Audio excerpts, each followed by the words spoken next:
You major brewery. This is episode 47, and we're going to move right into it. I'm in much discomfort.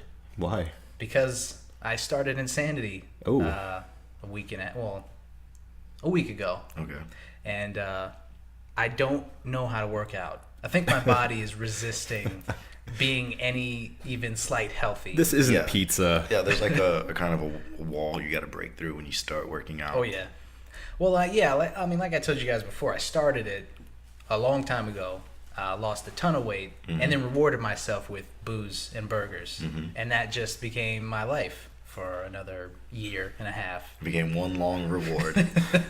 So now I'm trying to do better again. Right. And I already fucked up my back. Well. So that's my life. You went a little too hard. No excuses. Got to power through that. Yeah, Yep. I tried. I really did. I tried it the next day, made it worse. So then I was like, let me do something light. So I went to the basketball court, shot around, did some sprints, some dribbling drills, made it even worse. Oh, wonderful. Yeah, it's just... Maybe you should just shoot yourself, get it over with. No, I'm just going to... Also... You're like an old horse. Also, I'm sick, so... Yeah, can't you hear the gravel? Yeah. Yeah. Oh, yeah. It's in there. Austin 316 says I just whipped your ass. What does that have to do with anything, Marco? The gravelly voice. The gravel. Oh, okay. I can talk like this, boy. Yeah, I guess there so, you yeah. go. Get some of that. Now you're getting it. That doesn't sound like Look Steve at Austin. me when I talk to Oh, you. that's really intimidating. I don't want to do that. Anyway, so yeah. getting into the nitty gritty, kids. That's nitty gritty. So, Adam, you got a Grim Fandango. I did. Tell us about that.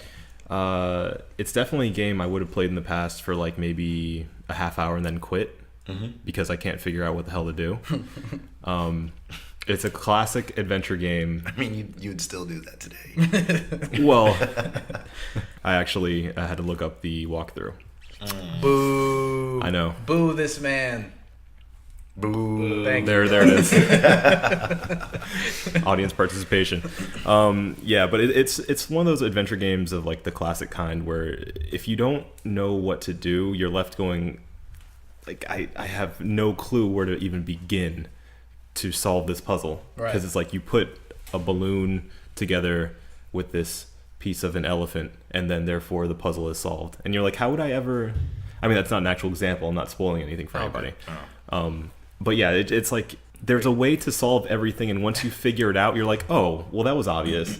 Right. But at the forefront of that, there's like no way you would have known to put these two things together. Like some puzzles are illogical. I get what you're saying. There's like room escape puzzles. Yeah. Those kinds of games. They have like, put these colors on the bookshelf correspond with the code. Right. And they don't tell you anything like that. Exactly. But I get what you're saying. Yeah, but yeah, it's very much an old school game in that sense, where it's unforgiving for the puzzles, and I think when the game came out, obviously we were all kids, so I probably wouldn't have liked it that much back then. But it's definitely a challenge, and I cheated a little bit and went through the walkthrough and stuff, but it's just You definitely cheated. I know I Not did. just a little bit. a little. That's cheap.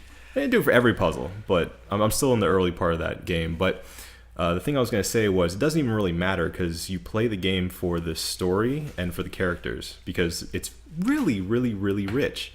Like it seems like a fully developed world. It's from Lucasfilms. Yeah, LucasArts. Right, yeah, LucasArts. R.I.P. Which I think Gavin would disagree with the quality based off this latest movie, Strange Magic.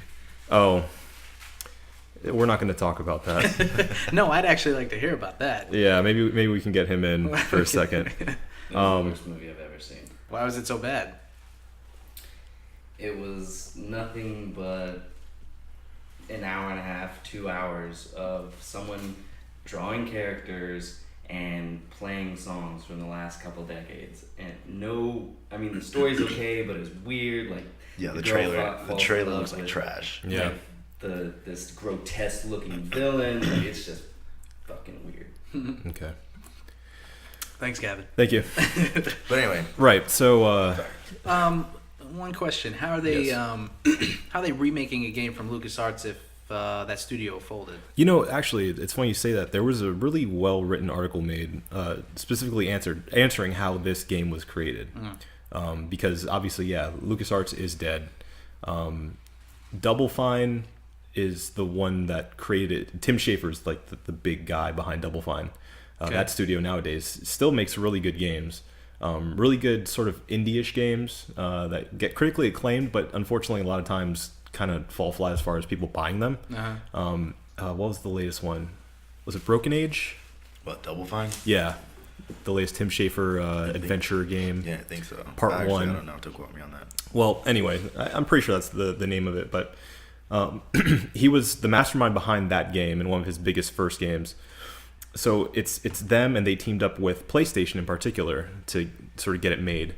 And yeah, I mean, I'm not quite sure how it all came together, but I'm glad it did, because this is a game, again, that came out when we were all kids, and I would not have enjoyed this game whatsoever. So I'm glad I have a second chance to revisit it. And again, like, the characters and the storytelling and everything is so rich that I'm really enjoying myself with it. Yeah, even if the gameplay itself is kind of tough for me, to figure out these puzzles. That's not exactly the fun part of it, but playing through the story of it is a lot of fun. Yeah, they're remaking and remastering a bunch of games. There's one, like a real-time strategy game for a PC called Homeworld, and it was one of my favorite games growing up. It was amazing. It was one of the first real-time strategy games that you could move in a third dimension because it was in space. And in the trailer, they do a before and after.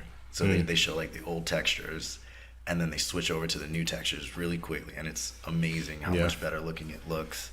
And it's a complete overhaul. It's not, just like, Grim Fandango. They didn't, re-render anything or start from scratch. Right. They kind of gave it new textures, and they buffed out the edges, and it still looks great. But yeah, Homeworld, it's getting a complete overhaul, and it looks like a brand new game. It looks awesome.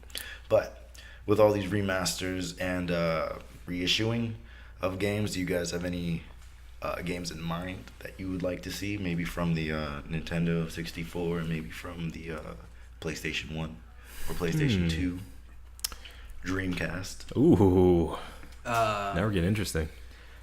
Gavin said Crash Bandicoot. I think that's a pretty obvious one. That I think Crash Bandicoot is a strong enough IP to have its own reboot. Yeah, they would make a new Crash Bandicoot. They wouldn't necessarily remaster it. Yeah, but that's tough, because a lot of people say nowadays the platforming game is dead. Like, nobody makes those kinds of games anymore, really, other than maybe Nintendo. Indie games make it. Indie studios. That's true. I would really like to see, and I don't know how it would work, but my favorite Sega game, Streets of Rage. Yes. Oh yeah.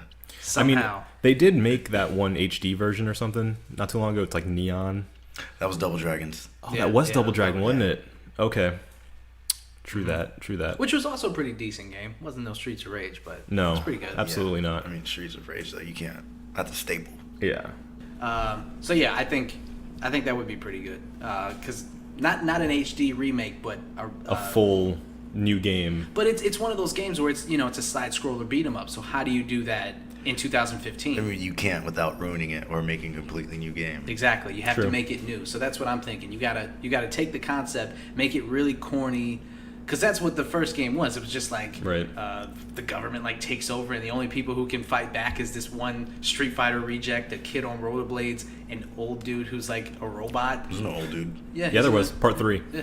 Oh, part 3 is There's that a we're talking about kangaroo. too. There's a I'm kangaroo. talking about all of them. I'm just saying the universe the series, itself. right? All right. Because that's the only way to do it, is to take all of the best parts of the original series and just make a new game. You're right. So Yeah. I think that'd be pretty good. It would. I mean, I don't know how they would do it though, unless they went the indie route. I would rather them go the indie route. If it was a Yeah. AAA game, it'd probably suck. probably. Yeah. Because what else are you gonna do? Like, it's a beat 'em up. It just Yeah. it feels Well, I mean, good to look what play. they've been doing to Sonic, for instance. They're just Oof. beating that shit until he's got nothing left. They're beating him to a pulp. The Sega had to downsize again. Yeah. Yeah, that's right. It's horrible. And that's half the reason. If those games were even remotely successful, they wouldn't have to keep downsizing. But they just keep coming up with these shitty concepts. So yeah, I'd rather they sell the IP to an indie developer and just say, "Hey, have fun," because we're not gonna fucking do anything with it. Just do what you want with it. They have legit probably tried everything to keep afloat with Sonic. Yeah. They've tried everything. They Everything have they can. legit tried everything. Yeah. Different Sonic games. They licensed them out to fucking Nintendo to use. Mario and Sonic Winter Olympics. Just play some Olympics together, whatever. See, and the problem with that is it's like they don't understand what was so fun about Sonic in the first place was just going really fast and just going through these loop-de-loop type stages. Like that's what was so good about Sonic Adventure. It was a decent story, but he was going lightning fast. You're going through these cityscapes and stuff. It's like, look, just do that again. You want to keep making Sonic games, just do that. Right. Don't, like, the worst thing you could do is say, hey, here's Sonic the Hedgehog, the guy who can run at the speed of sound, and turn him into a slow, lumbering monster who just bashes things. Because they did that. And it's like, that's the worst possible idea you can have. Let's take everything that was good about this character, throw it out the window, and do something new with it. Like, am I the only one that really, really liked Sonic Pinball? I like Sonic Pinball. He can work in pinball too. Yeah. I remember Sonic Pinball. It works perfectly. I loved the hell out of that game as a kid. It's fun. Yeah. I mean, this is kind of off topic, but going into Sonic, there's something fundamentally wrong with even the original games, and it's that the fun part is going fast. Right. Yet they put all these obstacles in the way so you can't fluidly go through them. That's the challenge, though. Right, that is the challenge, but you can't. There's no way to, like. I guess there is a way to speedrun it, but it's not inherent within the game. Well, like, you can do a combo to get through these guys real fast. There's no way for a noob to not get through it. Okay. But, okay, buddy. Somebody who whatever makes you happy knows how to play the game. Okay. All right. Through it. I'm fucking with you. I got it on PlayStation. No, we can bring it out. I'm fucking with you. I wasn't very good at that part either. Yeah. Okay. Exactly. Anyway.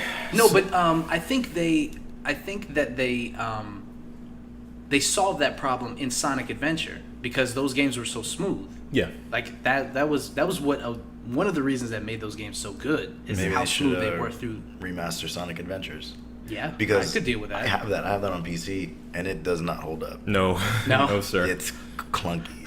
It is a heavy piece of shit. Yeah, we played that together for the first time, and it had to be like 10 years. And yeah, no, not good. All right. So that's what Sega. I mean that's automatic. If Sega said, "Yeah, we're gonna remake Sonic Adventure 1 and 2," people would jump all over that. Yeah. Instantly. So. Well, my pick is 2 words, and that is road rash. Ooh.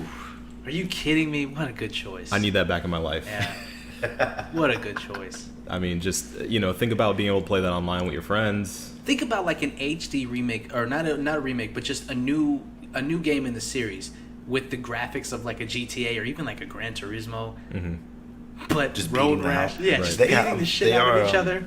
Man. There's a new game in that style that's coming out from an indie developer. It's called Road Redemption. And it's pretty good. I'll find it. Okay. Yeah, cool. We check it out. Very cool though. Oh man, that was such a good game. I love Road Rash. That was like one of the first PC games I really got hooked onto. Yeah. So much fun.